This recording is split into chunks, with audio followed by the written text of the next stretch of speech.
Bismillah walhamdulillah wa salatu wa salamu ala rasulillah wa ala alihi wa ashabihi wa man tabi'ahum bi ihsanin ila yawm ad-din wa ba'd. Assalamu alaikum wa rahmatullahi wa barakatuh.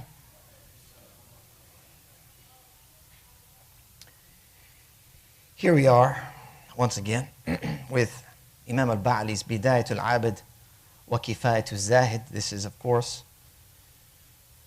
very short but important work in Islamic legal code, and we've been discussing the chapter of purification. In the next section of this chapter, we're going to be talking about ghusl, its prerequisites, and follow that up with tayammum. So to jump right into it, the Imam, rahimahullah ta'ala, he says, موجبات الغسل سبعة انتقال مني فلو أحس بانتقاله فحبسه فلم يخرج وجب الغسل فلو اغتسل له ثم خرج بغير لذة لم يعده. Okay, so right away we're getting into the mandatory acts or causes, I should say, the mandatory causes for ghusl. Mujibat are the things that obligate the ghusl, and he says there are 7 in total, which include the following. Intiqalu maniyan. This is the movement of orgasmic fluid. Okay, ghusl is obligatory even if its movement is merely felt and ejaculation is prevented. He says, فَلَوْ أَحَسَّ بِانْتِقَالِهِ فَحَبَسَهُ. Here, it's basically saying that when you sense, this is an internal movement of that fluid, فَحَبَسَهُ, and then he or she, seems more likely for he to prevent that from leaving the body, فَلَمْ يَخْرُجْ, does not leave, وَجَبَ الْغُسْلُ, it becomes obligatory, the ghusl. Then he says, فَلَوْ اغْتَسَلَ لَهُ ثُمَّ خَرَجَ, if they then make ghusl for that reason, for that cause, and then it comes out, خَرَجَ بِغَيْرِ لَذَّةٍ, without pleasure, it's not repeated. So ghusl is required merely upon the feeling of many, of it moving internally within the body, even if ejaculation does not occur. And this is what the commentators, they note. Al-ghusl becomes obligatory the moment a man senses the movement of many. This is orgasmic fluid, okay, not pre-orgasmic fluid. I'm sure we all know the difference. Orgasmic fluid, very different from the pre-orgasmic fluid. So the moment that you feel the many begin to stir within the loins, within the man, or as he describes, a woman feels the same movement inside, it's going to be a different sensation. And in the Kutub al-Madhab, they say, from her chest or upper torso body part, this refers to like the ribs, the rib cage, etc., when they feel that movement. And so here, it's important to point something out. Contemporary medicine doesn't identify the source of female sexual fluids in the torso or the upper part of the body, particularly within the skeletal region of the rib cage. They point to other parts like Skene's glands, Bartholin glands. These are sources of female sexual secretions. They're located in the lower pelvis near the vaginal and urethral openings and not the chest. However, the feeling of orgasmic movement is described by many women as muscle contractions that can ripple upward through the abdomen and chest, often causing changes in breathing, heart rate, and muscle engagement across the torso. So while the fluid itself originates from lower pelvic structures, this is in females, the felt movement may involve sensation that rises toward and through the chest, aligning with the experiential language used in classical texts like this one and its explanations. So the legal cause for a ghusl is the felt movement of orgasmic fluid, not its anatomical origins. Okay? In the event that someone might say, well, that's not where it actually happens, this is contrary to what we understand scientifically today, or in terms of human biology, well, we'd say, sure, that's fine. But what we're interested in is, what the feeling is, how we perceive it as lay people, not as biologists or scientists, whether understood through these ancient terms, if you will, or more modern medical terms, the legal trigger in Islam is the internal sensation itself and not the physiological framework of it. So, of course, both classical jurists and modern science acknowledge that sensation as it has been described, though it may be described in different words. It basically comes down to the same thing. We're looking for the legal trigger, which is the sensation. So if the movement is felt within the body, but no fluid exits, ghusl is still required. Intiqal means any type of movement, whether it makes its way out or just within the body, intiqalu maniyin. And if one performs ghusl due to that sensation, but then the fluid emerges without pleasure. So like later on, you made a ghusl and then, like apathetically, without any effort, it just came out. Okay? Ghusl is not to be repeated. Because something came out, you do have to make wudu. We've talked about anything that comes out of a sabilain, either the front or rear tract, you have to make wudu for. But in this case, it doesn't require a ghusl. What we're going to learn shortly is that for a person awake, the quality of pleasure is a major factor in determining whether or not the ghusl is going to be obligatory. As he says, وَخُرُوجُهُ مِنْ مَخْرَجِهِ وَلَوْ دَمًا وَتُعْتَبَرُ لَذَّةٌ فِي غَيْرِ نَائِمٍ وَنَحْوِهِ. He says, it's ejaculation. Now we're talking about when it leaves the body. Even if it appears to be bloody, وَلَوْ دَمًا.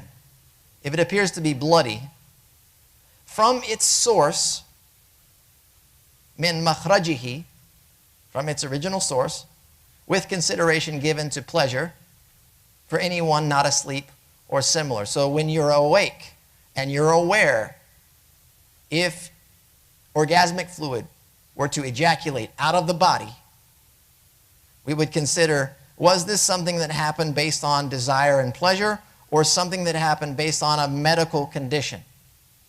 So the ejaculation of many from its source, even if it appears as bloody discharge, obligates the ghusl based on, like, typically what it would be is sexual gratification or pleasure, often corresponding with an orgasm.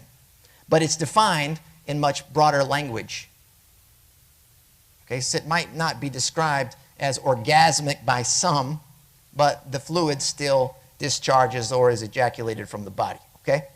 So what this also indicates, فِي غَيْرِ نَائِمٍ وَنَحْوِهِ, he says, however, for someone not asleep, that is how it applies for someone not asleep or unconscious. They have to take that pleasure part into consideration. Whereas a person who's sleeping or someone that's fainted, the pleasure part is discounted.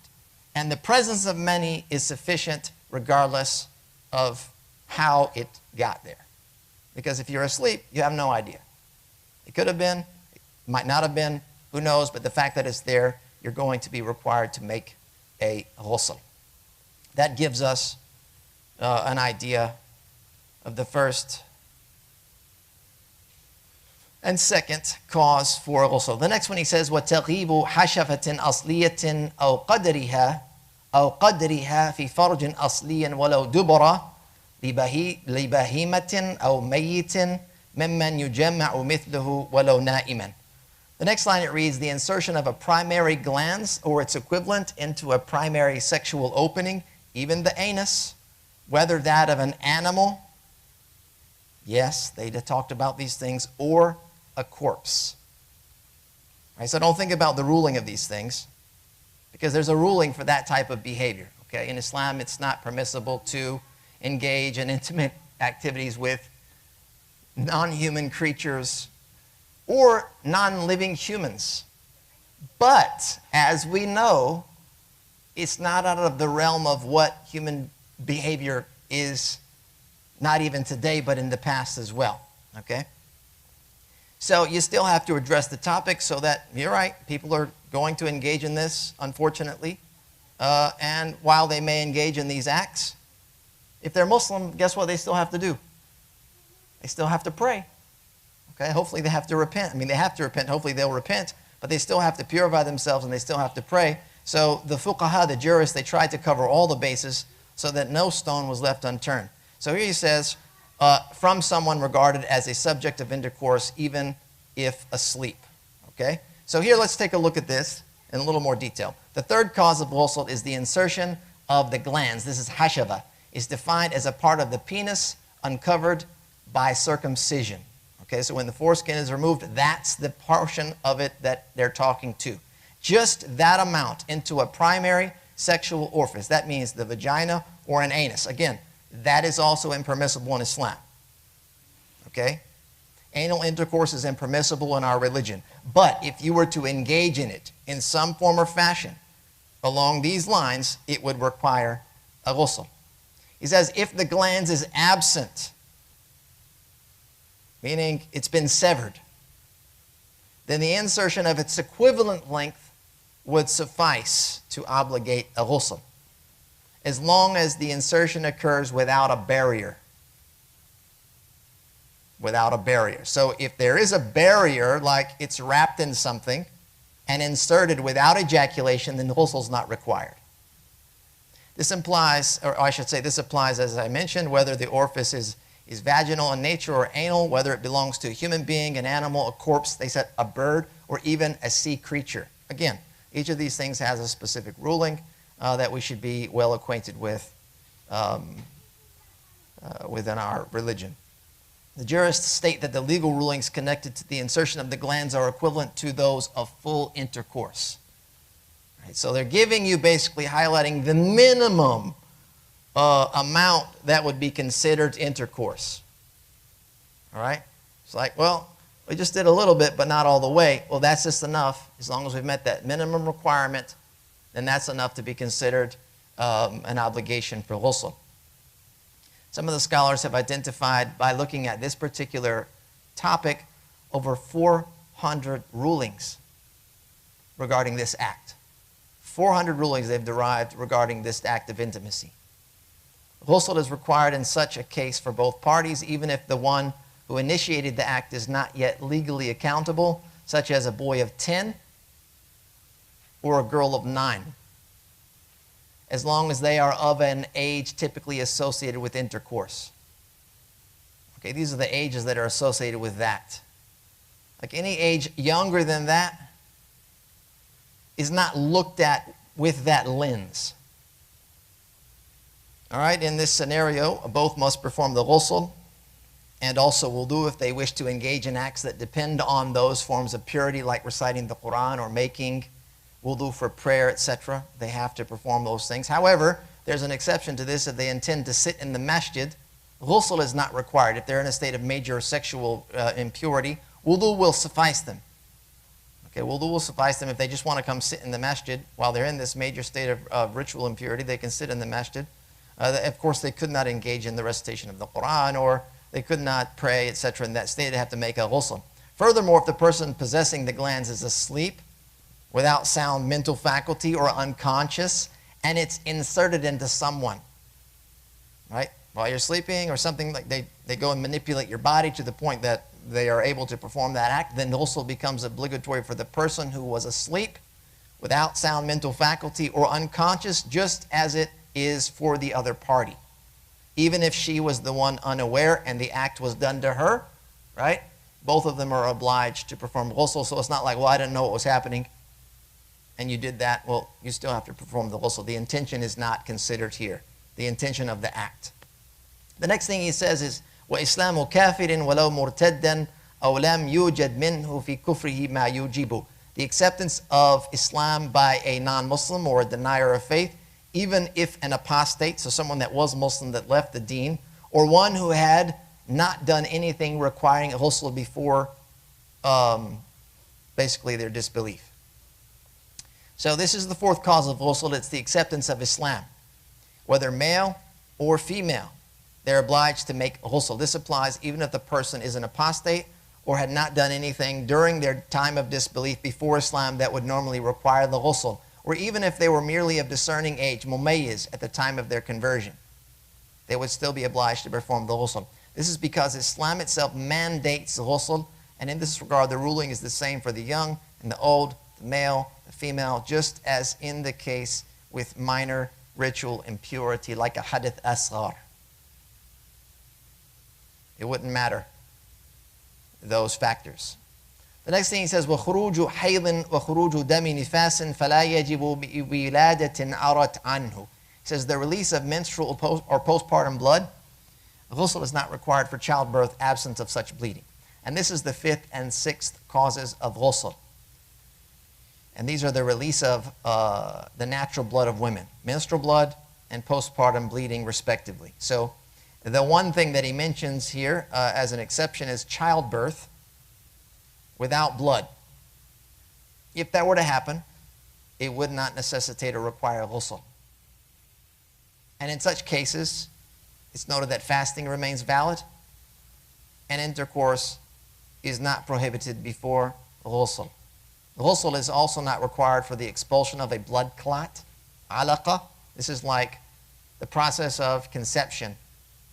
After there's conception, and then it begins to develop within the womb of the mother. So at that point of the alaqa, this is the beginning stages of the development of a fetus, if that was expelled from the body, like there's a miscarriage, or a tissue mass, a mudghah, right, we get further into that process, that shows no sign of fetal development.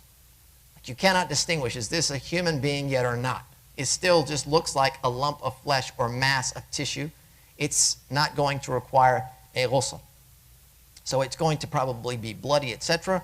But this is not going to require, because this isn't childbirth. So we're not talking about postpartum bleeding. The fetus itself, the baby, is pure. But if expelled with blood, it must be washed like any other impure object due to contact with impurity. Meaning the baby, if there's blood within that process of childbirth, which there most often is, then the baby itself is pure, but because it's been covered in that blood through the process, the baby has to be washed properly in order to remove that impurity. The next line he says, وَمَوْتٌ تَعَبُّدًا غَيْرَ شَهِيدِ مَعْرَكَةٍ وَمَقْتُولٍ ظُلْمًا. Death as a purely devotional cause for ghusl, except in the case of a battlefield martyr or someone wrongfully killed. This is the 7th cause. It's death, for which ghusl is required as an act of devotion. So when someone dies, there has to be a ghusl made for that person that's deceased. It's an act of devotion to perform a ghusl for them, except in the case of someone who has died in battle, in combat.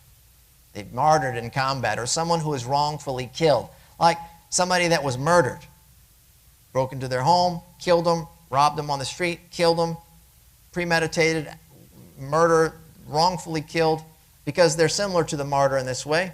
Neither of them are to be washed, they're to be buried as they are. The last point that he mentions, kind of like an extra note, وَمُصَلَّ الْعِيدِ لَلْجَنَائِزِ مَسْجِدٌ وَيَحْرُمُ تَكَسَّبٌ بِصِنَاعَةٍ فِيهِ. He says that the prayer space of Eid, unlike that for funeral prayers, is considered a masjid. Because traditionally they had these dedicated areas for Eid prayer. They would be often kind of outside on the outskirts of town or whatever, as they would also have areas that they would use for the janazah prayer. Whereas a lot of times today, they're all one and the same, typically in the masjid. We'll have the Eid prayer in the masjid sometimes, janazah prayer in the masjid sometimes, and of course the regular prayers are held there. But in the event that you have these different prayer spaces, they're allocated for prayer. The prayer space for Eid, unlike the funeral prayer space, is considered a masjid in which earning a living through trade is prohibited. So setting up shop at the Eid prayer space, you can't do that. Talking about trade, like you're doing some type of craft or something. The prayer space used for Eid has rulings that are similar to that of the masjid. Prohibited to earn an income through any trade or craft. Business transactions are prohibited, buying and selling. Because of that, they're invalid. With the exception, Imam al-Ba'li mentions, some scholars have said that writing is considered a form of knowledge acquisition, and therefore it's permissible to conduct such a trade. That would be like where somebody wants you to copy a text for them. This was something that they used to do back in the day, as opposed to now where you just print it out on a printer or go to the copy machine.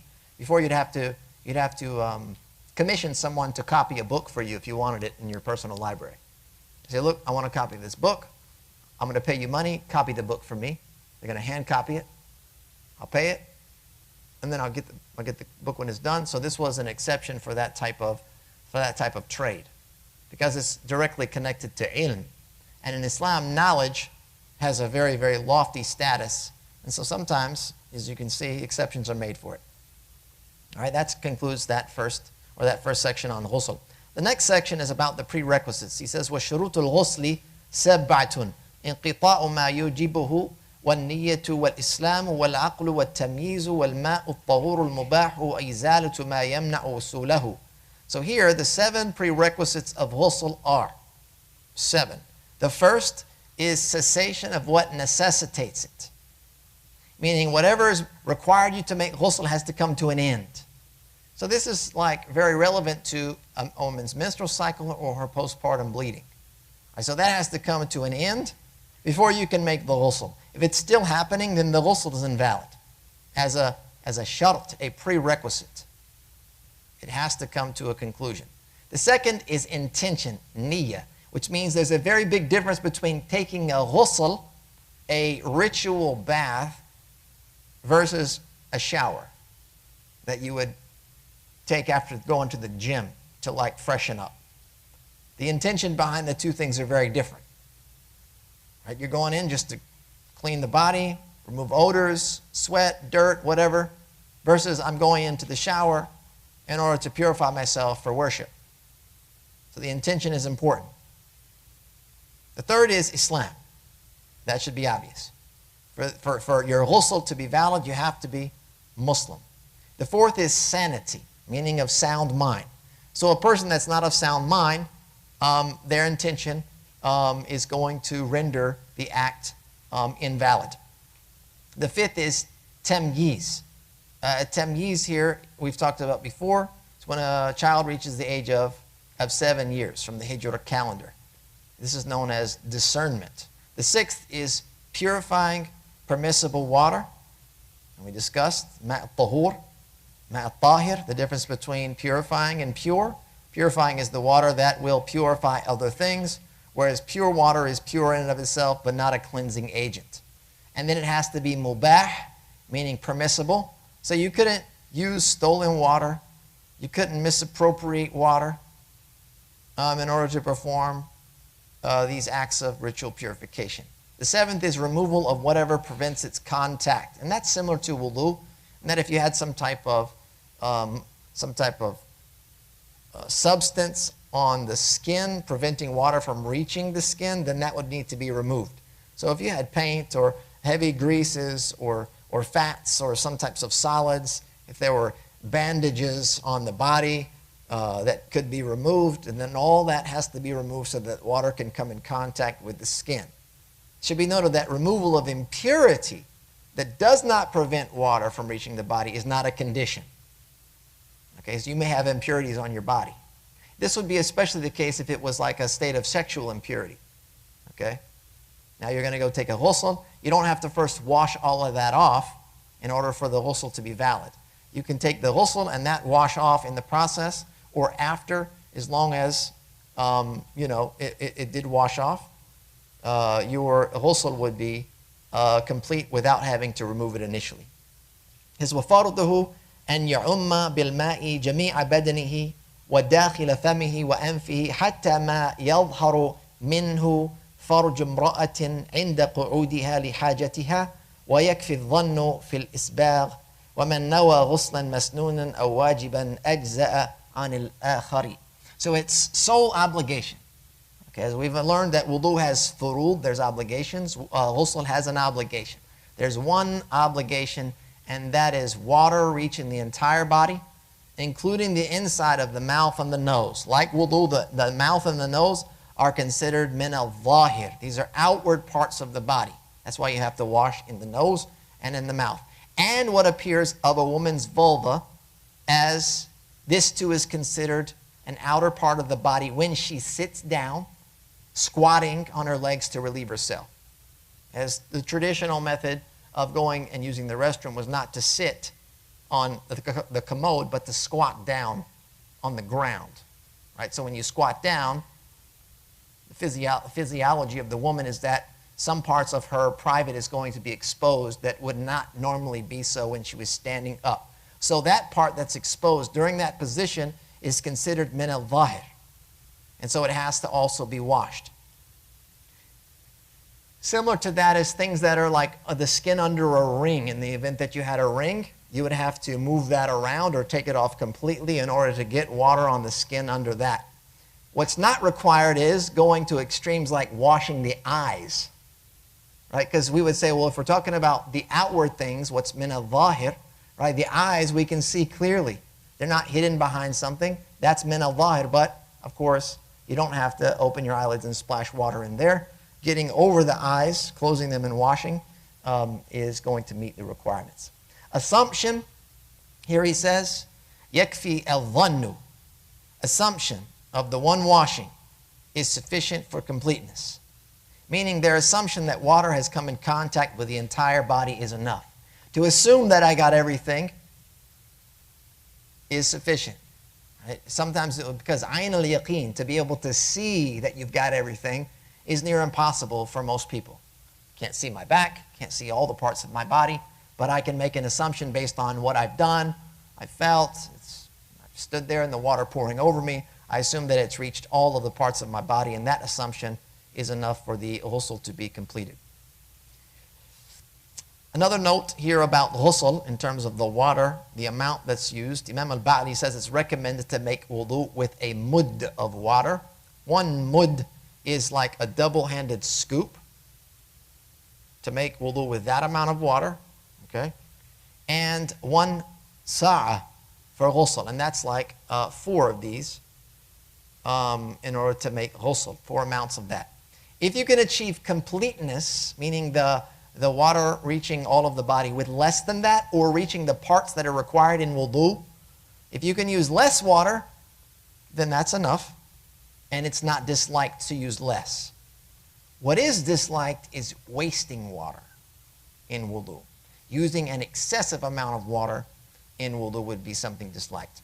Completeness here, when he says to achieve completeness, is when the water reaches the entire limb that's obligated to be washed, whether in wudu or ghusl, by water running over it and not wiped over it. Because a person might like get their hand wet and just start wiping it on their body, and it would wet the skin. No. The ghusl is when you pour water over the body. Okay? So here would you be pouring water on top of the body as opposed to just taking a little bit and wiping the body down. It's not like a sponge bath. The ghusl is not a sponge bath. That's a good one. Take something and then, unless you wring it out over the body, such that it's pouring onto the body parts, that would be the ghusl. The sponge bath is something else. That's a different thing. Same thing for wudu. That's the difference between when Allah says when you're going to wash something versus wipe over something. Because we know in wudu, when you wipe over the head, right? You don't pour water on your head. You have wet hands and you wipe over the head, and then you wipe the ears. Whereas the rest of the limbs, you're pouring water over it. Whether it's you have a scoop in your hand and you're pouring it on your arm or your feet, or scooped water in your hands and putting it on your face, though you might be wiping it, right? That's an extra part of wudu, is to wipe, as it would also be in ghusl. But what we're looking at here is running the water over the defined and necessary body parts during these processes. Okay? Whoever intends either a recommended ghusl, this is now talking about the intention here, and what the outcome will be based on the intention. Whoever intends either a recommended ghusl like that of for Friday, like the recommended ghusl of Jum'ah. Because it's Jum'ah, the fact that it's Jum'ah, there's a recommendation to you for you to perform ghusl. Okay? Or an obligatory ghusl, it will suffice one or the other. If you intended the recommended act of ghusl, or you intended the obligatory act of ghusl, one will suffice the other, regardless of its type. If both are intended, I intend with this ghusl not only the recommended act because it's Jum'ah, and I also actually need to make ghusl as an obligation, then both will occur at the same time. Okay, so one is enough for the other. So, for example, if you woke up, and the scholars of the madhab, they say, the ghusl of Jum'ah, it's actually preferred that ghusl be wajib. You understand what I'm saying? Friday, your ghusl, the sunnah of ghusl, they say it's actually better that if the ghusl you take on Friday is because you're obliged to do it. So if you're married, you know what I'm saying. It's payday, Friday. So we got to stay together to oneness, shwaya, before prayer. Right? That's what's recommended. But if that weren't the case, and you were just going to make a ghusl, then you could do an intention for either this or that, and it would be sufficient to cover you either way. If a person intends by ghusl to lift both major and minor states of impurity, or intends to lift impurity in general without specifying whether it's major or minor, or intends something that is not permitted without both wudu and ghusl, such as tawaf or touching the mushaf, then that suffices for both. So if a person intends by ghusl to lift both major and minor of impurity, states of impurity, or intends to lift impurity in general, right? So it might be that whether it's major or minor, it might be that I don't need to make a ghusl, I'm not obliged, I do need to make wudu. And I'm getting ready to take a shower for the day. I'll go into the shower and I'll make the intention to remove a state of impurity, and when I come out, that will have covered me from having to make wudu. Okay, so that gives you an idea of some of the intricacies of the intention and how the outcomes would look based on what the intention is. The next part, he says, وَكُرِهَ نَوْمُ جُنُبٍ بِغَيْرِ وُضُوءٍ وَيُكْرَهُ بِنَاءُ الْحَمَّامِ وَبَيْئُهُ وَإِجَارَتُهُ وَالْقِرَاءَةُ فِيهِ وَالسَّلَامُ لا الذكر ودخوله بسترة مع أمن الوقوع في محرم مباح وإن خيف كره وإن علم أو دخلته أنثى بغير عذر حرم. He says, so here, sleeping while in a state of sexual impurity is disliked without wudu. So in the event that you did engage in intimacy, and it's nighttime or day, you're getting ready to go to sleep, it's disliked that you fall asleep without having at least made wudu, like to lighten the state of impurity. Okay, so you're going to, you're already obliged to make a ghusl. So in the event that you don't want to do that at that time, it's cumbersome. I don't know. There could be a number of reasons that you don't want to do that at that time. It's at the very least you lighten the state that you're in by making wudu. This is disliked to fall asleep. It's not haram, you fall asleep, but it's disliked. So ideally, you would at least make wudu, and then you could fall asleep. Once it is made, its subsequent invalidation is of no consequence. Meaning, once you've made wudu here, if you invalidate that wudu, it doesn't matter at that point, right? So after the act is done, before you go to sleep, you make wudu. You didn't sleep yet, you invalidated your wudu. Basically, you're going to be going to sleep, still in a state of major ritual impurity. But because you made the wudu, it's not disliked now to fall asleep, even though that wudu had been invalidated. You following this scenario? So it doesn't mean you have to sleep with a valid wudu. It just means you have to have made wudu prior to going to sleep, even if it was invalidated for any of the reasons that were described previously. The next part reads, constructing bathhouses. Constructing bathhouses. The bathhouse, I think we discussed or hinted at that. Maybe somebody asked that question. The difference between the difference between the, which is the hammam here, he says. He says, yukrahu bina'ul hammam. Hammam is one thing and khala is another thing. So khala, the khala is where you go to relieve yourself. Okay, and hammam is where you go to shower. Hammam is where you use hot water from hamim. And that's like, back in the day, these were like public bathhouses. Not everybody had a shower, etc. in their home. They might have had a place, like a toilet inside, but not everybody had showers. So they would have, there's a distinction between the two things, the two places. The hammam is where you go, like a public bathhouse, Or like today, like when you would go to the spa and you would find there's a sauna there. There's a, the Turkish, Moroccan baths, etc. It's like people go as a community and they go and wash themselves and they go and, do all of these things. A lot of times what happens is they go disrobe or they're in a towel or something of that nature. Whereas the khala, the bathroom, is where you go and relieve yourself. And today what's happened is we put those two places together in one. So there's the toilet there and there's the shower right there. And some of the rulings are the same, but then there are also some that are a little more stringent. So the rulings pertaining to the khala, the toilet area, are more stringent than the hammam. Right? As we can see. So what happens when you put them together, we're going to have to deal with them with the more stringent rulings. Because the toilet is there doesn't mean now, well, this is I'm just using it for the shower. It doesn't mean it's based on my uses. It's based on what it actually is. And the presence of the commode now has made it into like a toilet area you go to relieve yourself. So you would utilize that space with that in mind, even if they've been brought together. Okay? So constructing bathhouses, selling, buying bathhouses, or renting them is disliked. And the same applies to earning a wage within them. Like the attendant at the bathhouse, the guy that gives the towels, or the woman that gives the towels, or that's in there scrubbing up, or that's in there doing the massaging. Whatever job that you're employed in the bathhouse is disliked.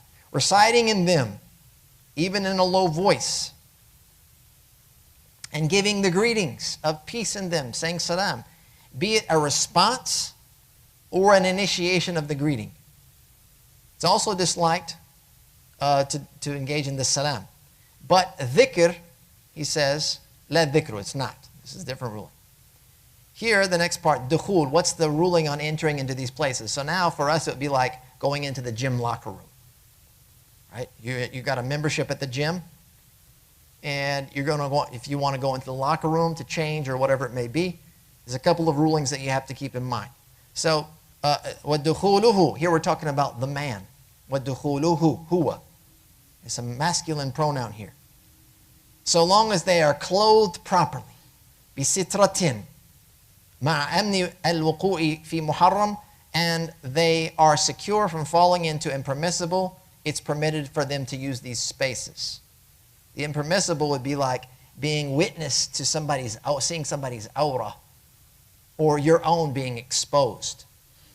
So if you can go into these spaces fully or clothed appropriately, not have to be fully clothed, but clothed appropriately, and you're not going to fall into impermissible, it's permitted to go in there. It's disliked to go in there if you fear that you will be subject to something impermissible. You're like, look, right now in the gym, there's nobody here. It's empty. It's a dead time. If I go in there, there's probably nobody in there. So I'm going to go in there, use the bathroom, I'm going to walk out, and nobody's there. It's nothing going to happen. But when you go in there max capacity, it's like the peak time of the day. People are in and out. You've been there before. You walk in, and there's some guy just standing there like wide open, like he's ready to talk to you about what he's getting ready to what he had for lunch. He might even try to shake your hand. I don't know, bro. Yeah, so if you assume that that's going to happen, you fear that's going to happen, it's impermissible. It's disliked to go in out of fear. It's disliked, meaning you're not certain. It's disliked to go in there if you assume there's a fear that it will happen. And if you know that it's going to happen, it's impermissible to go in. It's also impermissible for a woman to enter without an excuse, to go into these public bathhouses. And an excuse would be like due to menstruation, she has to go now, she has to cleanse the body, etc. So now she's obliged to go do that. Or there's some type of illness that requires her some level of purification or usage of these types of facilities. All right, so that concludes the ghusl and its prerequisites. The next chapter, which is the last one we're going to look at today in this session, he says, التيمم استعمال تراب مخصوص لوجه ويدين بدل طهارة ماء لكل ما يفعل به عند عجز عنه شرعا سوى نجاسة على غير بدن ولبث بمشدد لحاجة. So here the tayammum, linguistically tayammum means qasd. It's like an aim, objective, and intention. And legally it is defined as he mentions here, The application of specific earth. Isti'malu turab. Turab is often like referred to as dirt or earth. It's the application of specific earth. And that is purifying and permissible, which has dust. So the turab, makhsus, specific earth. The specificity here is that it is purifying and permissible and has dust. And it's not something that's been burned or fired. Like been lit on fire. And this is applied to the face and the hands in a specific manner as a substitute for water-based purification. The water-based purification, that is wudu, ghusl, or the removal of impurity from the body. You can make tayammum for that. For all the acts that require it, all the acts that require you to utilize water to perform a form of purification, now you're going to use it as a substitute for that. Except for filth not found on the body, like that which you might find on your clothes or the location of prayer. Tayammum is not made, nor is it valid for such cases. Only on the body, or only if you have to, utilize it as a substitute for wudu or ghusl. Or remaining in the masjid due to need. Remaining in the masjid with an excuse from water does not require tayammum. Like you can't utilize the water, and you would need to stay in there in the masjid as we've described previously. You're not required to make tayammum. And this is an exception to that statement for all the acts that require it. It says, وَشُرُوطُهُ ثَلَاثَةٌ دُخُولُ وَقْتِ الصَّلَاةِ وَتَعَذُّرُ الْمَاءِ لِحَبْسِهِ عَنْهُ وَنَحْوِهِ أَوْ لِخَوْفِهِ بِطَلَبِهِ أَوْ اسْتِعْمَالِهِ ضَرَرًا بِبَدَنِهِ أَوْ مَالِهِ أَوْ غَيْرِهِمَا وَمَنْ وَجَدَ مَاءً لَا يَكْفِي طَهَارَتَهُ اسْتَعْمَلَهُ وُجُوبًا ثُمَّ تَيَمَّمْ. It has three prerequisites, and they are, number one, meaning to make tayammum. The prerequisites are the entrance of the prayer time. The prayer time has to have entered before you can make tayammum. Making tayammum before the prayer time enters is not valid. Okay, so if dhuhr prayer enters at 1 o'clock and you made tayammum at 12:50, you have to make it again. The one at 12:50 is not going to be sufficient for that prayer you're going to pray at dhuhr. You have to wait for the time to come in and then you make it. And this includes prayers that have been made obligatory by way of taking an oath. This is known as salah manzura. Said, "Oh Allah, alayya salah, rak'atayn." I've obliged upon myself 2 rak'ahs. And they're time sensitive. Before the day ends, I take an oath to pray 2 rak'ahs. Right? Sometimes you might make such an oath with Allah subhanahu wa ta'ala. You might impose this upon yourself for whatever reason. So then you would have to consider the time that is associated with the prayer. It's not valid for the current prayer or Eid prayer if the time is not entered. It's also not valid for a make-up prayer until it's remembered and there is a desire to perform it, along with a desire to perform that make-up prayer. It's also not valid for an eclipse prayer until the eclipse is present. So not just the calculated eclipse, but you actually witness the eclipse and it's there. Then tayammum made before that would not be valid for this particular prayer. The second prerequisite, he says, is the unavailability of water due to an inability to use it. So if water is available and you can use it, you can't make tayammum. Tayammum is your last resort. Using earth-based purification is the last resort. So you have to have no water or an inability to use it, it being withheld. And that would be like if water is in an unreachable location, or the individual that needs water is retained and unable to get it, like they're being held. They might be in a cell somewhere, being held, imprisoned, or in captivity. There might be water right outside of the cell, but they can't obtain that water. Then in that case, they're excused to make tayammum. Or they have a physical inability to utilize that water, like a missing body part, so they couldn't wash or perform the wudu properly, or tayammum, or ghusl. Or there's a part of the body that has a wound on it that can't get wet, or there's an illness that would prevent you from performing the wudu or ghusl. And in the event that you were missing some type of body parts, for example, like your hands were severed, and then you had no one to assist you to make wudu or ghusl, to help you with the water. So if somebody could help you with the water, then you would utilize the water with an assistant. If you couldn't do it now, there's water, I can't manage it because I'm missing my arms, for example. Then in that case, you wouldn't be required and you would do your best. Or due to fear that seeking or using it would cause harm to one's body, I mentioned that. So like this would also apply to like cases of extreme temperatures, like extremely cold out. So if you were to use water in the extreme cold, it would cause a bodily harm. Then in that case, you're excused. Or if it were to harm your wealth, in the event that the only way that you could get water is to purchase it, and the price was outlandish. So like if water, well, the only access you had to water was to pay for it, then you have to buy it if it's within a reasonable price. We do that anyway. Whether you know it or not, you're paying, if you don't pay the bills at your house, that water is being purchased. Right? The bill payers at the house know that there's a water bill that comes every month. Right? So the water that you're using is not free water at home. We're paying for that water, which means that even if that water was turned off, like there was a water outage, and you could go down to the corner store and buy a bottle of water to make wudu or ghusl, then you can't go, oh, the water's out, let's all make tayammum. You'd have to go, look, no, first we have to search for the water within reason. Right? So now we're going to go check out our local area. Hey, guess what? The corner store, Neil's down here on the corner, has got water for sale.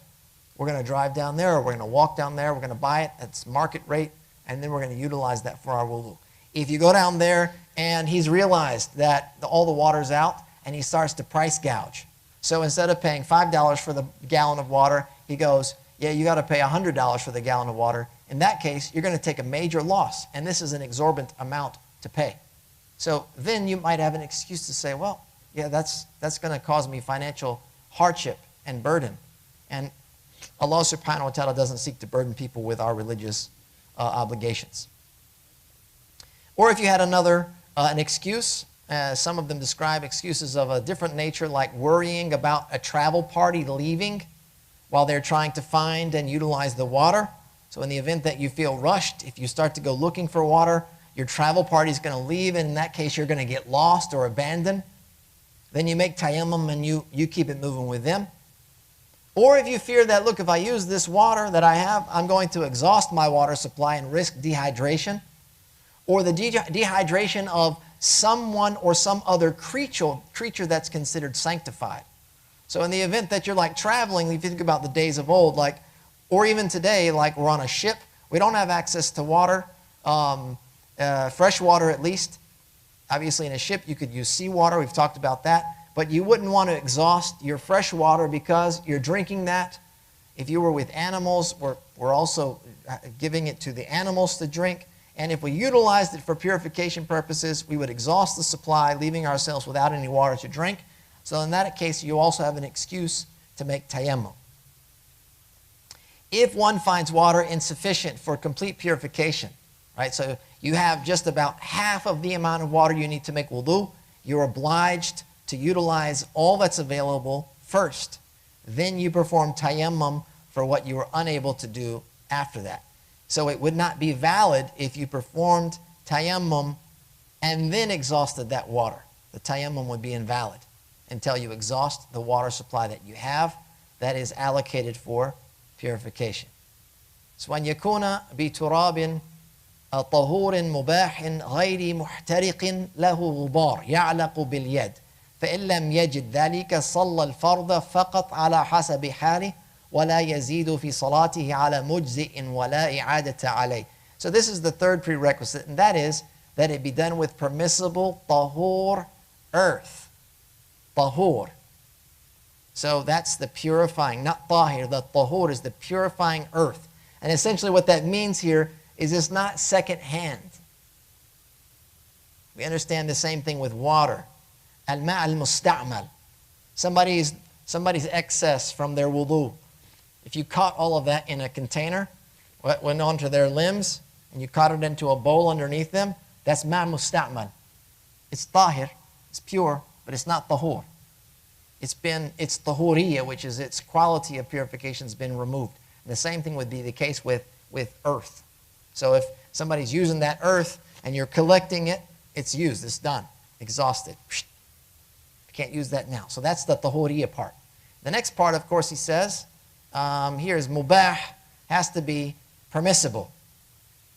Something that you're permitted to actually use. غَيْرِ مُحْتَرِقٍ means something that's not. So again, with the earth, I think it's important to point out, we're not talking about using gravel or ramal, which is it's kind of like sand or like ground up gravel. A lot of that stuff is just it's not earth. It's different materials, different minerals. It's not the actual soil of the earth. That is unfired. Unfired here is talking about that it's not something that's been ground up from clay that was fired as pottery. Right, so in order to make a bowl or a plate or something like that, they're taking earth, clay typically, and various different types of soils of the earth, putting it together, shaping it, and they're putting it in the fire to dry it out and harden it, and then it comes out. So if that was broken and ground up, you would have basically that original content, except in this case it's been fired. It's been touched by fire. Okay, and this is not permissible to use to make tayammum with. It has to be something unfired. And it has to be dusty, such that particles will adhere to the hand. If such is not found, meaning such earth or water, so we're in the final stages here. We can't find water. We have no access to this type of earth, these qualities that were described. One is to perform the prayer, the obligatory prayer that is, as they are as an obligation. They're obliged to still pray. They're obligatory prayers, without adding more than what suffices to the prayer. Which means that if you didn't make any form of purification with water or with earth, you still have to pray. But when you pray, your obligatory prayers only, not any sunnah prayers, etc. In the prayer, you are only to recite what is obligatory along with the other acts of the prayer that are obligatory, not the recommendations. So you would not read more than al-Fatiha, for example. You would not make tasbih more than once while in ruku' and sujood. You would do nothing more in regards to tuma'nina, which is stillness in the positions of prostration, bowing, and sitting. You would do nothing more than what's obliged. You wouldn't sit any longer than necessary. And you would not recite outside of the prayer. And that's if you were in a state of sexual impurity. So those things have to be considered in the event that you have absolutely nothing. And in the event that you don't, without these types of purifications, though you still pray, you're not obliged to repeat it when those things are made available to you. He goes on and he says, وَفُرُوضُهُ مَسْحُ وَجْهِهِ وَيَدَيْهِ إِلَى كُوعَيْهِ وَتَرْتِيبٌ وَمُوَالَاتٌ لِحَدَثٍ أَصْغَرَ وَهِيَ بِقَدْرِ مَا فِي وُضُوءٍ وَتَعْيِينُ نِيَّةِ اسْتِحْبَاحَةِ مَا يُتَيَمَّمُ لَهُ مِنْ حَدَثٍ أَوْ نَجَاسَةٍ فَلَا تَكْفِي نِيَّةُ أَحَدِهِمَا عَنِ الْآخَرِ وَإِنْ نَوَاهُمَا أَجْزَأَهُ. All right, here we got something important. It's obligations of tayammum. They are 5 in total. The first is wiping the face, which includes the outer portion of the beard and not what lies under the hair, even if it's sparse. And there's a difference there because we talked about wudu, about when you're making wudu and washing the face, if you have a very dense and thick beard, you don't have to get what's underneath there. But if it's sparse and you can see the skin, then you have to make sure that the water comes in contact with the skin that can be seen under the facial hair. So in this case, it doesn't matter, sparse or not, you just wipe over the outer portion of the beard. You also don't put dirt in the mouth or the nose when you wipe the face. Because if you think about wudu, we said you wipe the entirety of the face, including the mouth and the nose, and we just said they're min al-ḍāhir, these are the outward parts of the body. But when it comes to tayammum and using dirt, earth, you don't put it in the mouth or the nose. the nose and the mouth, they have a certain status, and soiling them with dirt, even though it's pure, permissible dirt, it degrades that status. It's disliked because of that. The second is wiping the hands up to the wrists. Wiping the hands up to the wrists, as opposed to the entire forearm. And there's something that should be noted, that any ruling associated with the yed, that word yed, because we talked about yed being more encompassing than just the hand to the wrist. Any ruling associated with the yed, which has been mentioned without specificity, does not include the forearm.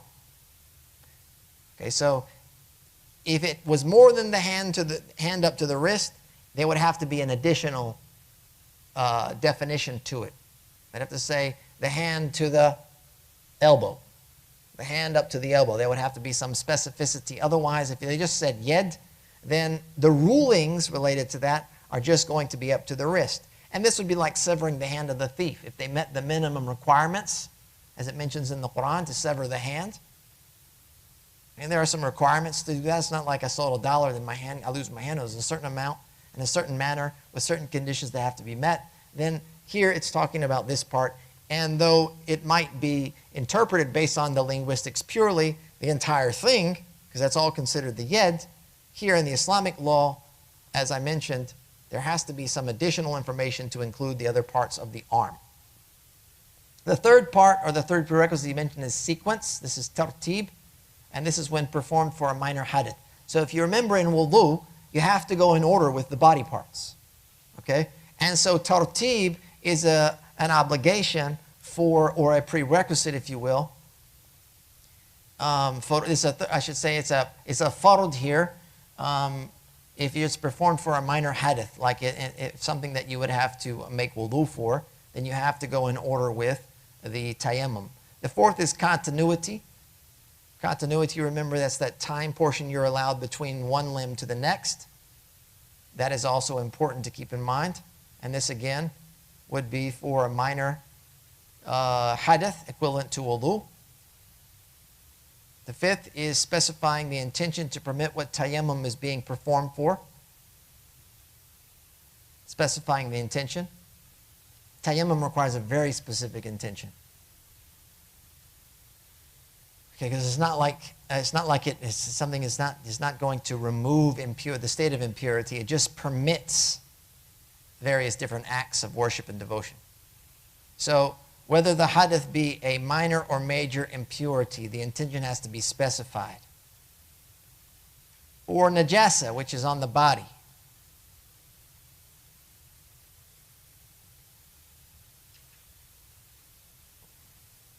And it should be noted that making tayammum once will be sufficient for impurities that are found on more than one location.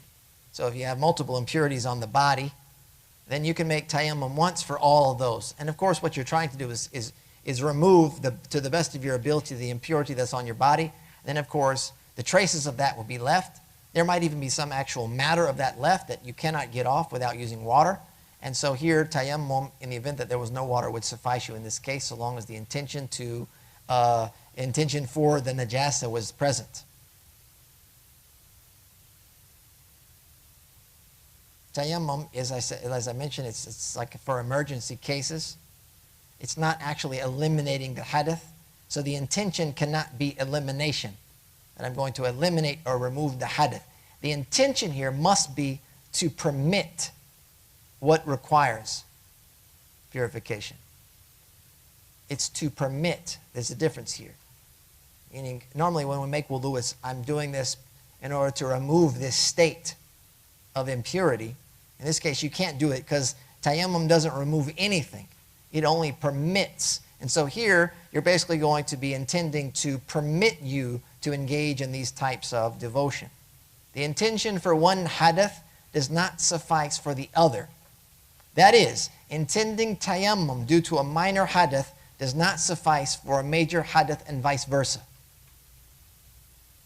Though an intention for both will suffice. That means the intention for a minor and major hadith in the performance of a single tayammum is sufficient. This is different from, as we mentioned before, wudu and ghusl. The event that you intended one thing, like in ghusl, I intend to remove the minor state because I'm not in a major state. Or if I intended to remove a major state while I'm also in a minor state, it's going to suffice for both.